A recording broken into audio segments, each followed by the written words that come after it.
Hello, everybody. Welcome back to another movie review. And this week we are going to be talking about another one of my favorite movies of all time, Singing in the Rain. The story follows Don Lockwood, a stuntman turned into big actor during the silent film era. However, talking pictures are now starting to make their way, and silent pictures are dying. As as he has to endure this transition, his ego is hurt by wannabe star Kathy Selden, played by Debbie Reynolds, but this intrigues him to the point where they start a bit of a romance. So while that's going on, he still has to fight to be in the pictures, while also fending off the studio's love interest chosen for him, which is played by Gene Hagen. A little background to this movie before I actually get into the plot. This movie came with a 4 collection pack that my parents had gotten for me one time. It was because it was linked in with Meet Me in St. Louis, because at the time I was a mega Judy Garland fan, and she was the only one I cared about at the time. So they got me the Meet Me in St. Louis DVD, but it came with Easter Parade, Singin' in the Rain, and The Bandwagon. But I was pretty stubborn at that time and didn't want to watch any movie that did not have Judy Garland in it. One day, I think it might have been after Christmas, to be honest, I took a chance and I thought, you know what, we'll try Singing in the Rain. We'll see what we got. And I fell in love with it. I really liked the movie. It is so hilarious and it's so cute. And I fell in love with Debbie Reynolds right then and there. I thought she was the most cutest little actress I could have laid my eyes on at the time. And I'm like, you know what? I think I'm going to like this movie and I'm going to like her. And I did. I still do. But that's a little background on how I came to love Singing in the Rain.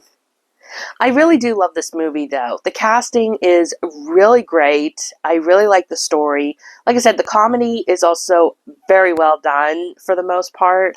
I get a kick out of like little things, like at the premiere when this person named Zelda comes out of a car with her guy, and some guy just goes up, like jumps at the camera and goes, "Zelda! Oh, Zelda!" And just little things here and there that's just incredibly funny. Um, there's also a bit of trivia. If you know your older movies, you will know that the song Donald O'Connor sings later on, Make Them Laugh, is actually recycled from The Pirate in 1948, which starred Judy Garland and Gene Kelly. That song was Be a Clown. I also really love the score to this movie. Songs like Fit as a Fiddle, Ready for Love, or You Are My Lucky Star, You Were Meant for Me. Those songs are just so nice, and I really like them. And this movie is just one of them movies where every time a song comes on, I have to sing with it. It comes with the territory. It's like I have to. Jean Hagen's character in this movie is, I don't want to say she's the antagonist, but she definitely becomes a last minute antagonist for the most part. But she plays her role okay. I've heard that with her training herself to have that voice, it took a while for her to get out of that voice. And I actually seen her in The Asphalt Jungle, and I'm like, that's Gene Hagen? Like, it's just such a weird, different transition between the two. But it's really interesting. I also want to say, for 1950s, the costumes that are set for the 1920s is actually pretty well done. Of course, my favorite is going to be Debbie Reynolds' costumes. I absolutely love her dresses in this movie. I love her style. Funnily enough, she kind of joked that she told Carrie later, don't make George Lucas put you in buns like that ugly bun I had to wear for Singing in the Rain. And I'm like, it's not ugly, it's cute. What are you talking about?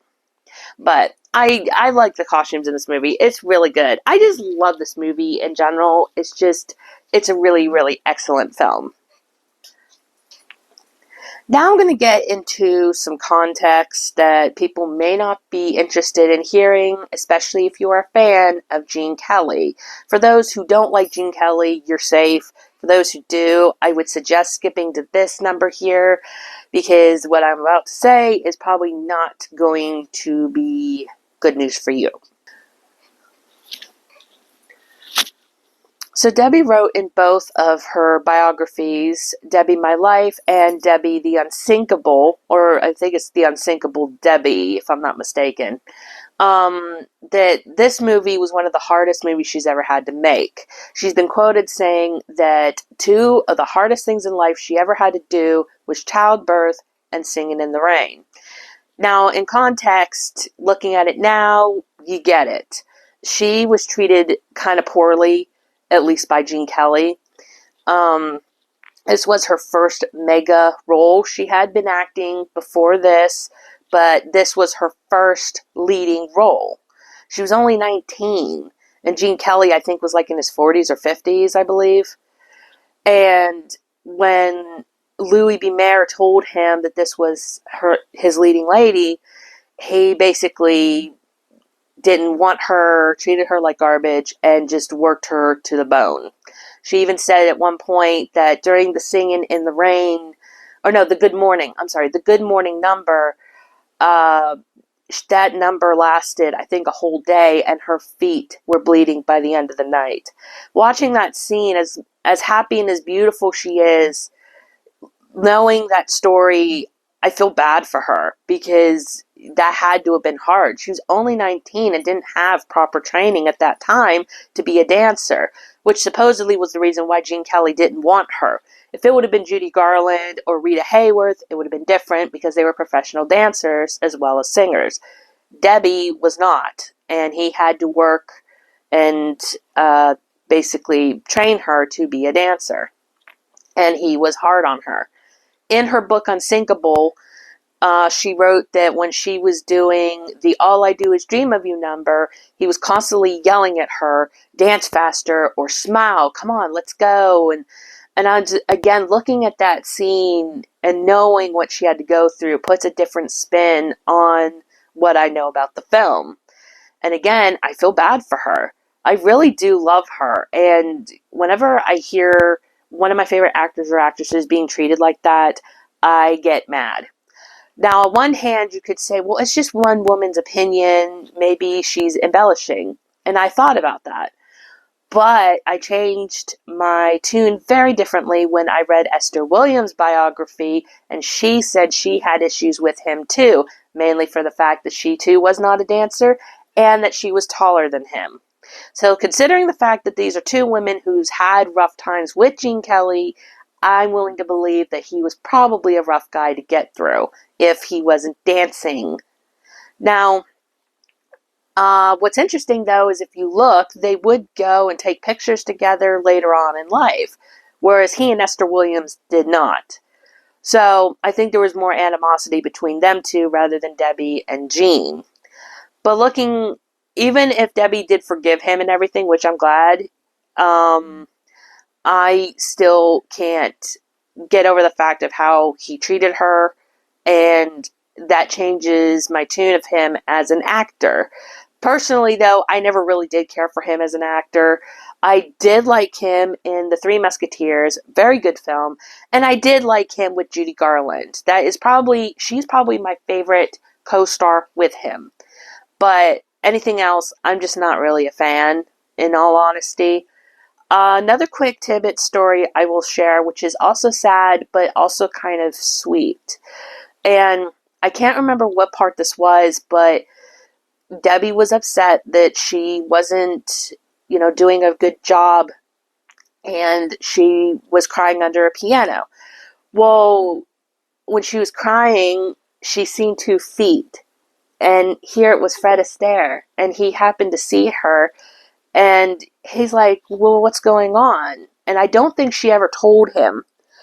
And he actually allowed her to come and watch him practice, which apparently was something he never let anyone do. But he was willing to do this for this sweet, naive 19-year-old girl. And she realized that even professional dancer, like Fred Astaire, also messes up and also gets frustrated. And that actually helped her a lot. Oh, a couple other stories before I forget. Again, this movie is so full of trivia. When it comes to Debbie, I want to share it. So, two other things. One, also during I believe the Good Morning number, she collapsed. And she had to be sent home because, she wasn't doing so good. She was exhausted and everything. And the studio doctor, I guess, was like, well, here, this is something that will help her, pep up and everything. And Debbie's parents were like, absolutely not. She's going to stay here. She's going to get better. You can wait. And they waited. And to me, that's an amazing story because her parents were willing to say no because they didn't care about the money. They didn't care about the studio. They cared about their daughter. And that is an amazing story, in my opinion. The other quick story I wanted to talk about was she and Donald O'Connor, I believe, got on very well. And he actually would later tell her that when Jean was very upset with her, he would actually take it out on Donald because he didn't want to upset Debbie. I thought, well, that's sad, but at least Donald, I guess, could take it. I guess. I don't know. I personally like Donald O'Connor. He's my absolute favorite in this movie, aside from Kathy Selden. And they also would do a movie, I think the year later, 1953, called I Love Melvin, which I seen several years ago and haven't seen it since. And I probably should give that another watch, too. Now, if you've made it this far into the video, then I congratulate you. I went on a bit of a tangent as far as the backstory. I feel like I didn't really get into the movie all that much. But I'm just going to say, it is a great movie. I do love it. And I do recommend it. It is a sweet musical. And the acting's great. The characters are good. And I like the story.